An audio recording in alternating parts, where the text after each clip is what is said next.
how can you delete or uninstall the Photoleap application. So without any further ado, let's dive right into this exciting video. Now, in order to do that, you just simply have to select your Photoleap application for a while and this uninstall button will appear.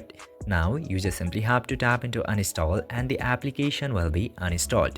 Otherwise, if you cannot use this feature, you just simply have to go over your Play Store and search for Photoleap in here.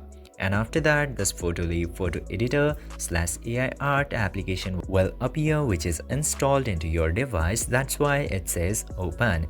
But if you look at the other side, it will say uninstall. Now you just simply have to pick the uninstall button and the application will be uninstalled from your device. And this way you can very easily uninstall the application from your phone. I hope this video was informative for you.